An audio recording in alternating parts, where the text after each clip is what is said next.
I believe that's the right thing to do. And then the other half of me is scared to death of if Obama gets elected, what he will do to kill human beings in this country. Well, we survived around 8 years the of world. Bill Clinton. That's true. And I can tell you that I can remember the week that Bill Clinton was elected because my phone's lit up and people calling saying, it's over, we're done. We're never going to, see any kind of pro-life progress. It's over. We're going to have 5 new Supreme Court justices that are going to be pro-abort. They're going to be there for the next 500 years or whatever. Yeah. People went into an absolute panic. I literally had people on the phone crying. Wow. And 8 years later, something that most people don't know. Since 1992, I did our first study of abortion clinics in the country. In 1992, there were over 2,120 freestanding abortion clinics in the United States. Today, there are 740. 2/3 of them have closed since 1992. The bulk of those closed during the Clinton administration. Wow. And it's Even with the FACE Act in place. with everything in place, more abortion clinics closed during the 8 years of the Clinton administration than any other time since this battle began. That's incredible. Wow. So, I didn't know that to much. some Yeah. degree, what we have to do is we have to trust God. That if we do the right thing, God will provide the results. And so that's the argument for telling the Republican Party, this guy isn't good enough, we're staying home, and we'll just put up with 4 years of Barack Obama and Nancy Pelosi as the Speaker of the House and Harry Reid as the leader of the Senate. That's a axis of evil if I ever heard of it. But you know what? The unborn are worth us stepping back. That's an argument for that position. Yeah. The other argument, of course, against it is, well, when the next president takes office, I think it's 3 of the Supreme Court justices will be 70 years old or older. Yep. And so he could appoint 3 to 5 or whoever, he or she, if it's it won't be a woman, obviously, because Clinton's out, but that person could appoint 3 to 5 Supreme Court justices. But I don't know. I say I don't tell people how to vote. Right. I just lay it out there. All I know is this. What I know for a fact is this. If 20 years ago, the pro-life movement had stood up and said to the Republican Party, until you give us a legitimate person who's going to come in here and tell us how he's going to end this thing, how he's going to return legal protection to the unborn, we're staying home. Had we done that 20 years ago, we wouldn't be here today. we wouldn't be where we are now. And so, again, I don't tell people how to vote. Yep.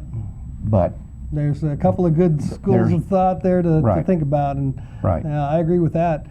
As far as Life Dynamics and things that people might be able to do to get involved, and how do they find out more about what it is you do? Well, we have a whole lot of websites for one thing, and we created what we call a gateway website where you can go to one website and access all of our others, and that's called ProLifeAmerica.com. And also we operate the largest abortion-related forum on the internet, and you can access it through Pro-Life America, the ProLifeAmerica.com forum. And we have news updates on there every day, and then things about what we're doing. One thing that's real exciting that we're really pumped about is we're putting all of Margaret Sanger, the founder of Planned Parenthood, we're putting all her writings on the internet. Oh. We've acquired them. Civilization and all the others as well. All of them. Books. All of her books, plus all of the birth control reviews from 1917 to 1940, and we've acquired all of them over the years. We've had them scanned. They're going to be OCR'd, which means somebody can type in a word and it'll do a word search throughout them. Yeah. And it's going to be a tremendous resource. Wow. And that should be hot by the end of this week. So, Pro-Life Action, ProLifeAmerica.com is the gateway. hub site, the gateway where people can find out about the other websites that you're they're all on there, with. along with Priests for Life. We're kind of a sister organization with Priests for Life, and excellent. And we put all their websites on there as well. So they can go to that one website, and it's kind of a general purpose. If you need to know something about abortion, you're going to find it on Pro-Life America. All right.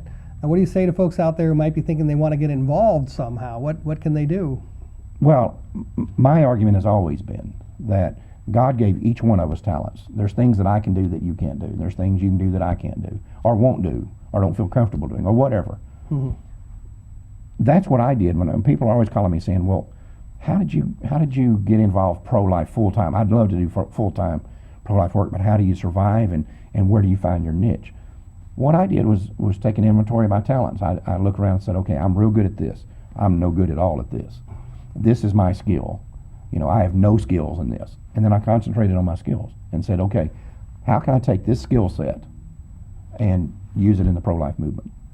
And so if they can write, they should whatever try to do the writing. If they can photograph, if they can whatever. Well, I mean, if you wanted to play Major League Baseball and you said, I can't throw with the darn, but boy, I can hit. Mm-hmm. You wouldn't try to be a pitcher, right? Right. You'd say, okay, go where your skills are. You go where your skills are. Mm-hmm. And if you figure out, and then not only you go where your skills are, but then you figure out, how do I plug those skills into the pro-life movement? I'm going to look at the pro-life movement and say, there's a hole that needs to be plugged, and I've got a skill that'll plug that hole. And that's what I did. And I don't know if it'll work for everybody. God made sure that it worked in my case, and that I started out working in the spare bedroom of my house, and my wife didn't know where our next meal was coming from very often. Yeah. But God provided, and I often tell people, we have sacrificed for the pro-life movement, but we've never suffered for it. God has not caused us to suffer for the pro-life movement, but we've sacrificed. Mm-hmm. And there's a distinction between suffering and sacrifice. And you have to be willing to sacrifice, and I think you have to be willing to suffer whether you ever do or you don't. Yeah.